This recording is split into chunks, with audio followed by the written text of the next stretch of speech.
Hello dear students, today I am going to continue chapter 9 of Organization of Commerce and Management Standard 12 Commerce session number 18 of Financial Market. This is the last session for the financial market and we are at the end of the function of the SEBI.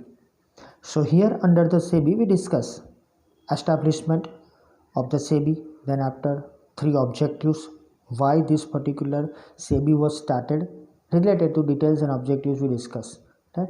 And the next one after objectives was started, that is the functions, and under the functions we discuss total 8 functions, starting with the regulation of stock exchanges. That means SEBI will regulate. At that time it was decided. So at present SEBI is regulating the business in stock exchanges, also the protection of the investors. उसके बाद देखा third, registration and regulation of intermediaries, mostly the stock brokers, सब brokers, right, etcetera. Fourth देखा हमें registration and regulation of mutual funds. Fifth, prevent fraudulent trade, अगर fraud trade होते हैं तो उसको प्रिवेंट करता है सेबी, उसके ऊपर ध्यान रखता है. हिलचाल पर कंपनीज के ध्यान रखता है. Then after cancel registration of brokers, अगर वो ठीक तरीके से काम नहीं करते, they are not following the particular guidelines, right, और we can say determine SEBI guidelines जो है उसको फॉर्मुलेशन में नहीं डालते और उसको रूल्स और रेगुलेशन को फॉलो नहीं करते तो कैंसलेशन हो जाता है. और लास्ट देखा था हमने seventh one, to regulate the merger and take over of the companies. कई बार ऐसा होता है छोटी छोटी कंपनियां जो अच्छा काम करती है उसे बड़ी कंपनियां टेक ओवर कर लेती है, उसको भी ध्यान में रखते हुए पर्टिकुलर इंटरेस्ट जो इन्वेस्टर्स का उसको प्रिजर्व करने के लिए सेबी उसके ऊपर भी इनडायरेक्टली वॉच रखती है. कम से कम ये मर्जर और टेक ओवर हो ऐसा सोचती है, क्योंकि जब छोटी कंपनियां अच्छा काम करती है इन फ्यूचर वो बड़ी हो जाएगी तब वो कंपनियां यही करेगी जो अभी उनके साथ हुआ है. सो मर्जर एक्विजिशन या one type of the take over ना हो तो ही अच्छा है, तो उसके ऊपर ये सेबी ध्यान रखती है. 8.1 देखते हैं, guidelines with reference to public issues. Initial public offers जो होती है उसकी गाइडलाइंस के लिए भी कंपनी को ध्यान रखना पड़ता है. तो कंपनी वो फॉलो करती है कि नहीं करती है, देखते हैं. It has issued different guidelines for both first time capital issue, that is IPO by the new company, and also capital issue bye existing company. यानी कि जो IPO इनिशियल पब्लिक ऑफर आता है और राइट इश्यू आता है, जो existing companies है उसका ज़्यादा से ज़्यादा कैपिटल इश्यूज नहीं होता है, लेकिन कई बार उसको ज़रूरत पड़ी तो एग्जिस्टिंग कंपनी के लिए भी जो इश्यू होता है वो दोनों को वो मार्केट में आने के पहले, means coming in the market for the capital, उस पर वो थोड़ी गाइडलाइंस सेट करती है. यानी कि whenever the new particular company is there and entering into the new market, यानी कि उनको सिक्योरिटीज़ लेके कंपनी को मार्केट में आना है तो उनके लिए भी गाइडलाइंस तय है, उनके भी गाइडलाइंस को फॉलो करना ज़रूरी है. उसको फॉलो करके ही कंपनी एस्टैब्लिश होती है या नहीं है वो सेबी देखती है. कई बार ऐसा भी होता है कि एस्टैब्लिशमेंट तो ठीक तरीके से हो जाता है लेकिन company is not able to run in a proper way और सब पैसे चले जाते हैं, इन्वेस्टर्स के पैसे सब निकल जाते हैं. यानी कि उस टाइम पे ऐसा होता है कि इन्वेस्टिंग होता है IPO में, means investor investing in IPO, लेकिन कंपनी थोड़े समय के बाद लॉस करना शुरू कर देती है और बंद हो जाती है. Means in the sense company का काम ठीक तरीके से नहीं होता है. तो गाइडलाइंस फॉलो करती है कि नहीं ये भी सेबी देखती है. और पुरानी कंपनी एग्जिस्टिंग है वो तो सही तरीके करती ही होगी, लेकिन अगर नहीं करती है तो जब राइट इश्यू के टाइम पे आता है तो वो भी सेबी देखती है. Next one, 9th one, self regulation. SEBI is active for the self regulation followed by the intermediaries of stock exchange. यानी कि always SEBI is actively working in the stock exchanges. Also self regulation which is followed by the intermediaries, जो sub broker या जो भी DPs है वो self regulation से काम करते हैं, राइट. स्टॉक एक्सचेंज में नहीं करते हैं कि करते हैं वो भी देखती है. साथ में वो एनकरेज करती है, SEBI encourages the intermediaries to promote their professional unions. उनको भी प्रमोट करने का चांस मिलता है, उनको भी अपने प्रोफेशनल यूनियंस जो है उनको आगे लाने के लिए सेबी प्रमोट करती है. उनको प्रोफेशनल वे में आगे बढ़ने के लिए फाइनेंशियली हेल्प भी सेबी की तौर से होती है कई बार, राइट. इनडायरेक्टली हो, डायरेक्टली ना हो ये सब, लेकिन सेल्फ रेगुलेशन के हिसाब से सेबी चलती है. Next one, 10th one, maintaining stock exchanges as an efficient market. You know, mostly stock exchanges working on the scenario that companies are differently producing the goods, they are always trying to give best quality goods to the customers. तो उसके हिसाब से जो company अपना काम करती है, production, manufacturing, buying, selling, trading, whatever है, तो इन्वेस्टर्स उसमें इन्वेस्ट करते हैं। तो यहाँ पर स्टॉक एक्सचेंजेस जो है वो एक मार्केट है जिसको एफिशिएंटली चलाते हैं, यानी पर्टिकुलरली सेबी मेंटेन करती है stability and efficiency of stock exchanges. अब ये स्टॉक एक्सचेंजेस स्टेबल कब रहेंगे, जब कंपनी अच्छी तरीके से काम करेगी, है। तो ये जो स्टॉक एक्सचेंजेस है ये स्टेबिलिटी एफिशिएंसी क्रिएट करते हैं, उसको मेंटेन करते हैं through regulations, restrictions and guidelines. अगर उनको ही छूट मिल गई तो may be market will not run in a proper way. तो सेबी उसको भी मेंटेन करती है in a proper way, efficient market हो, इनएफिशिएंट ना हो जाए, राइट। अभी मार्केट देखो, अभी का मार्केट टॉप पर है, हाई पीक पर है, तो ऐसा तो है नहीं कि यहाँ से मार्केट ऊपर ही चला जाएगा, कभी कभी मार्केट नीचे भी आएगा ना कभी आएगा, है। Wait and watch before 20, right.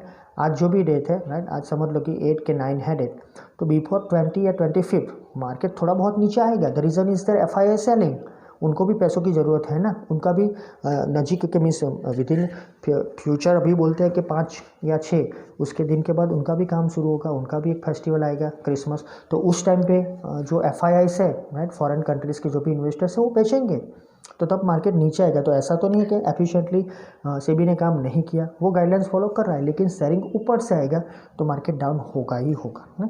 सो ये सब रेगुलेशन, रिस्ट्रिक्शंस, गाइडलाइंस के हिसाब से चलता ही है और उसको एक्सेप्ट करना ही पड़ेगा, लेकिन ऐसा भी नहीं है कि मार्केट ऊपर ही जाएगा, राइट। तो एफिशिएंटली ये वर्क करता है और करेगा। अच्छा, next one is inspection of books. If necessary it inspects the books of securities issuer company. जो भी सिक्योरिटीज इश्यूअर कंपनी है उसकी अकाउंट बुक वो चेक करेगी, राइट। कभी कभी ऐसा होता है कि सिक्योरिटी इश्यूअर कंपनी होती है वो कुछ फ्रॉड ना करे इसलिए। फिर डिपॉजिटरी पार्टिसिपेंट होते हैं, DPs, उनकी भी बुक चेक होती है, और साथ में बेनिफिशियरी ओनर होते हैं वो भी। तो इन सब के अकाउंट्स बुक चेक किए जाते हैं and that is related to the securities, right. कभी बैंकिंग ट्रांजेक्शन को भी देखा जाता है। तो inspections of the different books are there under the SEBI. So इसका ही मायने एक ऑडिट जैसा ही है, इसको फॉलो करना ही पड़ता है, right. Next one 12th, monitoring and inspection of stock exchange. ये भी उससे थोड़ा एक स्टेप आगे है। SEBI can monitor and inspect whether regulations laid down for stock exchange are followed और नॉट।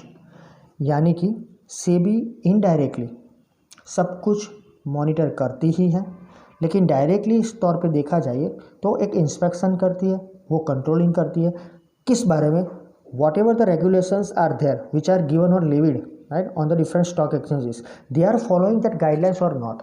कई बार ऐसा होता है स्टॉक एक्सचेंजेस गाइडलाइन फॉलो नहीं करते हैं, रूल्स रेगुलेशन अपनी तरह के चलाते हैं, वो नहीं चलता है, तो उस टाइम पे सेबी का थोड़ा वॉच रहेगा, डायरेक्टली या इनडायरेक्टली इंस्पेक्शन रहेगा, मॉनिटरिंग रहेगा, तो मे बी थोड़ा काम ये लोग ठीक तरीके से करेंगे। और other thing, whether stock exchanges organisation system and its working is followed as per SEBI act और नॉट। तो सेबी जो 1992 के एक्ट से चल रही है उसके हिसाब से ये स्टॉक एक्सचेंजेस काम करते हैं, गाइडलाइंस फॉलो करते हैं। स्टॉक एक्सचेंज ऑर्गेनाइजेशन सिस्टम है, ऑर्गेनाइजेशन सिस्टम है तो चेयरमैन रहेंगे, बोर्ड ऑफ डायरेक्टर्स रहेंगे। कई बार ऐसा भी होता है कि खुद चेयरमैन के कुछ नज़दीक वाले ही बोर्ड ऑफ डायरेक्टर्स में होते हैं, तो they can take the different type of the changes, right, decisions at any time. तो ये सब नहीं होना चाहिए, तो वो भी उसको देखना पड़ता है। और दूसरी बात वर्किंग, तो there working is as per SEBI और नॉट। तो ये सब का मॉनिटरिंग होगा, इंस्पेक्शन होगा, and if necessary it conducts inquiry, inspection and audit of the accounts of the intermediaries. यानी जो भी इंटरमीडियरीज है उनके अकाउंट चेक किए जाएंगे, अगर ज़रूरत पड़ी तो उनकी इंक्वायरी होगी। इसीलिए मैंने बोला था स्कैम देख लो एक बार, एवरीथिंग इज देयर, है। कैसे इंक्वायरी बैठती है, कैसे काम होता है, कैसे सब कुछ एक के बाद एक आ रहा है, ये सब उसमें है। तो ये इंक्वायरी कंडक्ट होती है, इंस्पेक्शन होता है, उसका ऑडिट होता है, कहाँ से पैसा आया, कहाँ गया, शेयर्स कहाँ से आए, कहाँ गए, ये सब कुछ उसमें आ जाता है। So that is the thing. तो inspection of stock exchanges are there और होना ही चाहिए। That is the 12th one. Next one 13th, guidelines. SEBI has issued guidelines time to share brokers, means for the share brokers. यानी कई तरह की ऐसी गाइडलाइंस होती है, मार्गदर्शक सूचनाएं होती है ब्रोकर के लिए, शेयर ब्रोकर के लिए, और वही same to same share broker sub broker को देता है। यानी share broker, sub broker, right, merchant banker, right, company level का काम करते हैं। ट्रस्टी ऑफ द डिबेंचर्स, यानी डिबेंचर इश्यू की है वो डेट है तो उसके ट्रस्टी भी होंगे, तो उसके लिए भी buyback securities, right. Buyback security अभी मैंने शायद सेकंड लास्ट या उसके पहले सेशन में बोला था कि टीसीएस का बाईबैक होने वाला है, राइट।